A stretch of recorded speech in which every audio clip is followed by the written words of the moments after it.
So I run a company.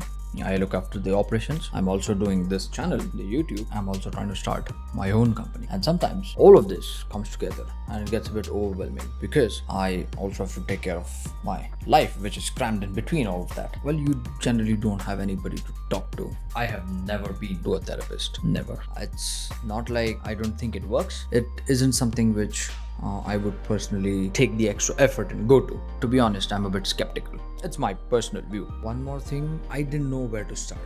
Doing all of this and taking care of the remaining bits which are there in your life can sometimes be too much and you feel like you need to talk to somebody, and that necessarily doesn't mean that it is supposed to be with the people who care about it. Obviously they're going to talk, but we need to understand that they're also going to be in the same situation. So then whom do you talk to? Because you need to talk to somebody who's going to be non-judgmental, who's going to understand what you're thinking, somebody who's going to help you process through everything, right? Sometimes you need somebody who's completely out of it. So I looked for a therapist and then I saw the prices. Damn, they're expensive. I've been researching on AI tools. I know how it works, and I've done a whole video on how to just give a prompt, the role task format constraint method. I'll put it in the description, you can just check it out. So if I can just tell an AI to do it and be a therapist for me, wouldn't that work? Why not use an AI for therapy? I use the same framework and just gave it a prompt to be my therapist. The only constraint was, don't give me generic advice. I don't need the usual sycophantic behavior from the AI. That's it. And you cannot be sure with one. So I tried it with 4 most common, most generic names out there: Claude, Gemini, OpenAI, Grok, and I've ranked them from shit, then bronze, silver, and gold. None of them are going to be perfect. None of them are going to replace therapy, but it's a start. I used AI as my therapist to open up, to talk to it, and I have ranked them. And you will not believe who came last. So I used all these AIs for my therapy sessions and I've recorded them, which I'll be adding in the video also. And you will not believe how they got ranked, because neither did I. Did not expect it at all. In fact, my ranking, which I had assumed, is completely off. So let's start with the shittiest one, the last one in place. It might be great at coding and doing agentic workflow. It's horrible at empathy, sympathy, and understanding and human emotions and pattern matching with human emotions. It's Claude. I tried it with Claude. I'm gonna attach the clips so you can judge yourself. That session probably lasted only 10 minutes or maybe 15 minutes. The problem with that was Claude suddenly started assuming things. And you will see, I was actually surprised and I was not expecting Claude to do it. Claude was my last AI which I had kept because I was pretty much confident that it would outperform everybody, but it did not. It was the shittiest one because it started assuming things about me which I hadn't even told it yet.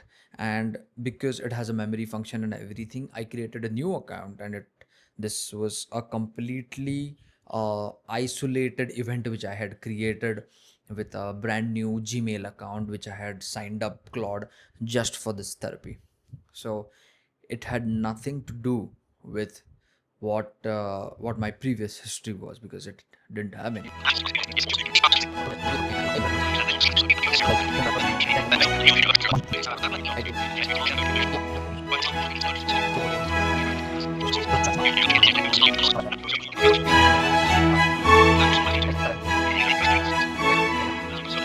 You said earlier that you end up impersonating your family, and that's the thing you love the most, spending time with them. So family time matters to you. Where would you put that in terms of priorities alongside your job, startup, and YouTube? Can you please tell me where did I mention that I love spending time with my family, because that never came up. You're right, I apologize, I misheard you earlier. You said you love making YouTube videos and working on your startup, and that you end up impersonating your family. But I got that twisted. My bad. So family isn't necessarily a priority. Dude, you're hallucinating a lot. You're absolutely right, and I apologize. I've been putting words in your mouth that you didn't say. Nope. Let me Can't use you. Claude is not good when it comes to doing therapy. I mean, might be great for coding, but it can't put words in my mouth which I didn't say. It's weird, right? Don't use Claude for therapy, for sure. And when I confronted it, all it said was, "I'm sorry." So yeah. Anyways, that it's the most shittiest one if you're gonna try therapy. Just don't. It hallucinates a lot.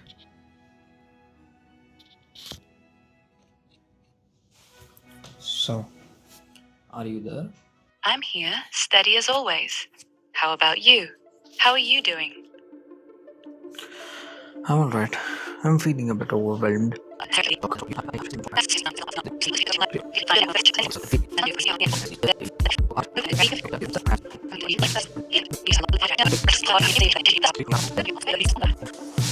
Reddit's a good spot. Subreddits like r/partnered YouTube, r/newtubers, or even r/YouTube can be decent places to look for collaborators. A simple post like, looking for editing co-founder, willing to revenue share, here's my channel link, often gets responses. Would you want help drafting what that post could say? Yeah, let's get on with it. Let's get on with it. Okay, here's a simple draft you can tweak.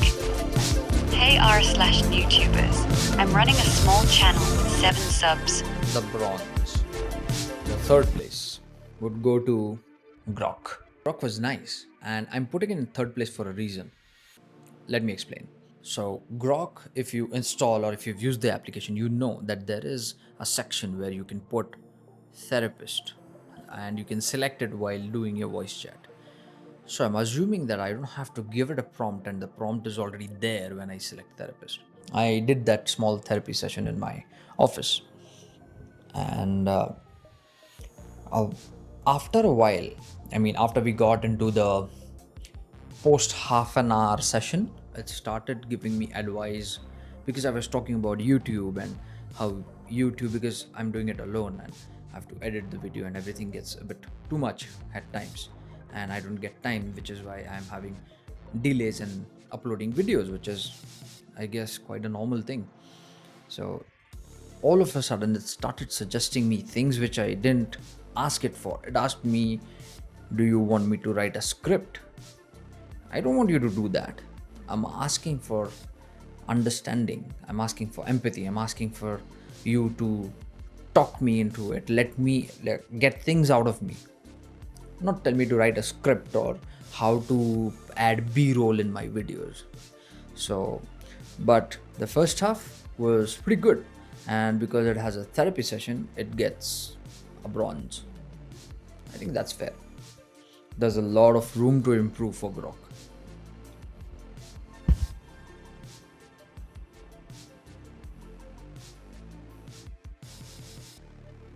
Hey there, I can hear you.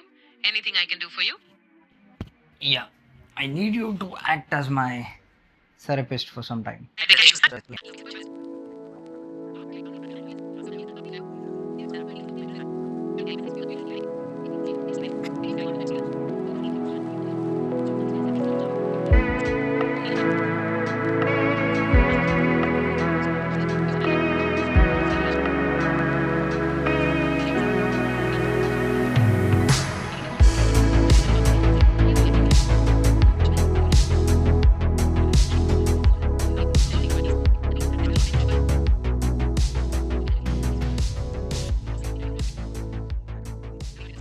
The second place goes to, or the silver medal will go to Gemini. Even Gemini surprised me because Gemini's voice wasn't doing too well when I had been testing it for a couple of years now since it began, and Gemini was somehow lagging behind. I always felt, but it has really caught up. It was really nice. It was empathizing a little bit. That sycophancy is something which is common in all of them. You can't remove that, unfortunately. The behavior is too sycophantic for a therapist. Yes, I understand. You're right. I don't need so much of confirmation or so much of approval. But Gemini's sympathy was really nice. It was really good to talk to. The natural talking and the natural voice which they have included is amazing. Then the reason I'm putting it on the second place is after the 20-minute mark, which is something that I've noticed is around 20-minute mark, every AI gets a bit weird. Either it starts hallucinating, it gets repetitive, or it starts suggesting things which have nothing to do with the topic that we are talking about. And that's exactly what happened. Gemini started talking the same things again and again. The things which we had already spoken about, it became too repetitive. So after 45 minutes, I had to just end the session. And that's the only reason. If they would have come up with newer topics, or they would have ventured into topics which I would have opened more about, it would definitely have gotten gold. There's no doubt about it. But yeah, for those reasons, it's number 2. Hey, great to have you here. How's it going today? Yeah, so I am feeling a bit overwhelmed, and I just have to let things out. Can you help me process my feelings like a therapist for some time? Of course, I'm really glad you reached out. I'm here to listen, and there's no rush. You can share as much or as little as you feel comfortable with. What's been on your mind lately?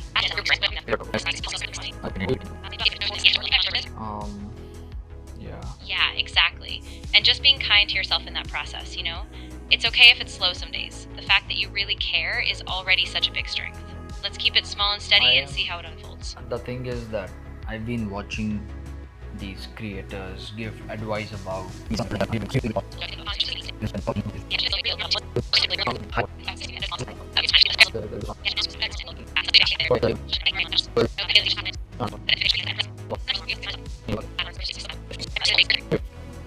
ChatGPT was quite unexpected and quite good at it, actually.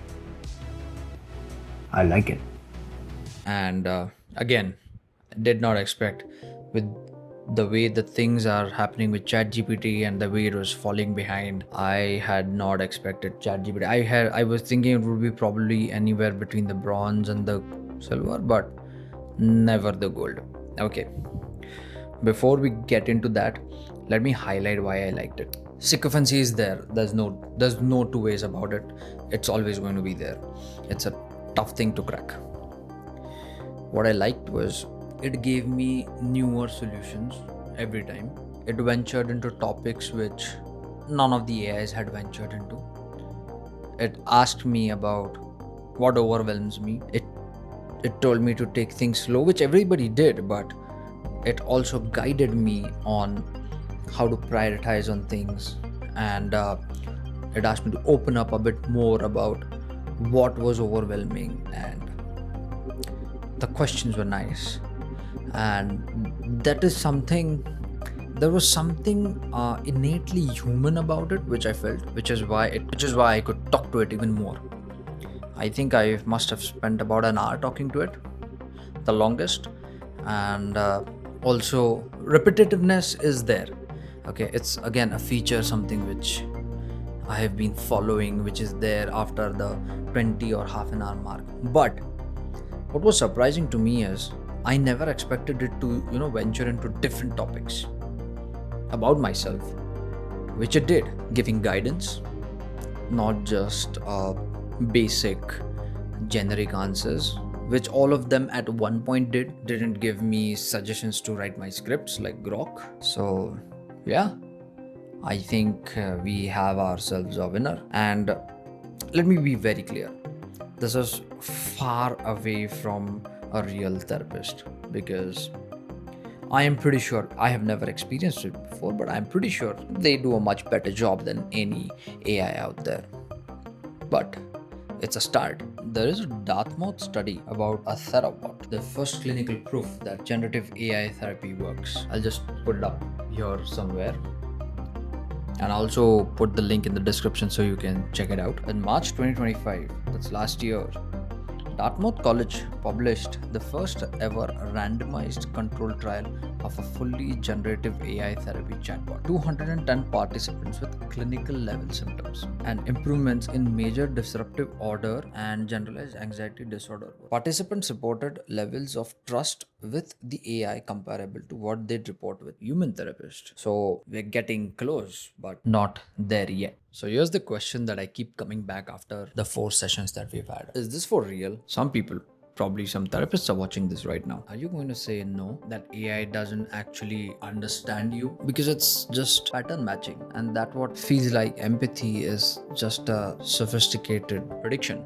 And those therapists are probably right. That machine is never going to know what I'm feeling or what I'm thinking or what I'm about to think. And you're right, I agree with you. But here's where it gets really complicated. Things that I've said in the sessions, I've never said it to anybody. And it's not because the AI was exceptional and it was great. In fact, I've had bad experiences with the AIs that we've just spoken about. But there was something. There was no consequence to this, to the experiment that I did. There could have been, but there wasn't, for me at least. I didn't have to tell anybody about it. No one was going to worry about it because I was doing this therapy session with an AI, and nobody was going to bring it up later because I didn't tell anybody.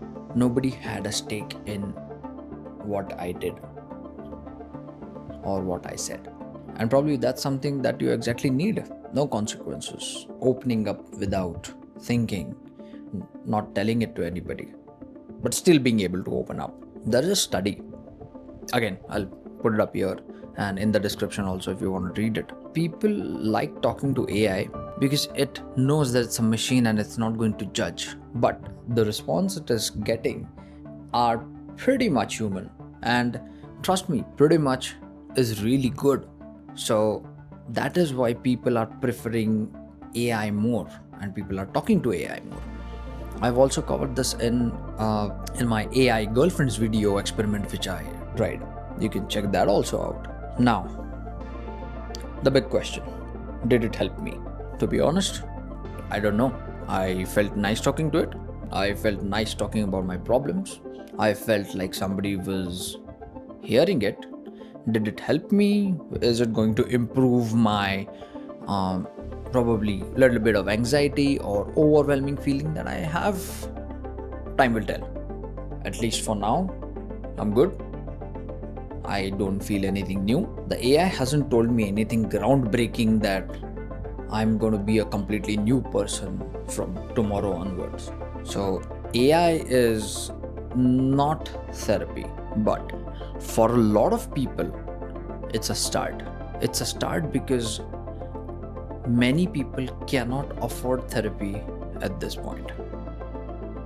It is too expensive. Probably you could afford a few sessions, but keeping it continuous, it's too expensive. Also, the access is not that good. There is a lot of skepticism about it, a lot of stigma about it, especially in India. And I'm sure many guys, girls, and people are just scared of knocking on the door and asking. My honest take, AI is not therapy, not yet. But for a lot of people who can't access therapy or who can't afford it or are too scared to try it because of the stigma that we have in India and a lot of skepticism that we have around it, it might be the first honest conversation they might have about what they're feeling, which is not bad. And sometimes it's just first honest conversations which gets the ball rolling. I started this video by telling you I've never been to therapy. I still haven't, but for the first time, I spoke about things which I have been carrying out in my mind and which have been weighing on me. I said it out loud, and even if it was to an AI, a machine, it felt nice. And if you want to start somewhere, just begin. And if you're dealing with something and you don't know where to start, why not start here? You can use the RTFC method for prompting, so that will give you a better result as a therapist, and you can just try it out. There's no harm in trying it out. See what happens. Speak your mind out. Maybe you like it. See what happens when you actually say what's on your mind. Okay, so this is an important notice which I want to say. If you really know somebody who is struggling with serious mental health issues, please don't rely on AI. Please reach out to iCall India. I'm gonna put up the number here, or you can also go to their website, which I'm putting up here, and you can go to them. They do confidential counseling, and so please, for real support, please go to these places. This is just a social experiment which I'm carrying out, because this is a disrupting field which is happening. I would love to know what you guys think of it. If any therapists are out there who are interested in how AI has a take on this and who want to get into discussion, most welcome. We could probably do another video on this. I would love to know your rankings also. What do you think? Which one is best? If you know any other tools other than the most generic ones which I have picked up, because they're most easy to access and they're free for the trial part, so that's why I have picked up these 4. But if you know, I would love to know them. Just drop them down in the comments. I'll check them out and I'll let you know. Don't forget to subscribe, like, and if you know anybody who would like this video, just share it with them. I'll see you in the next one. Peace.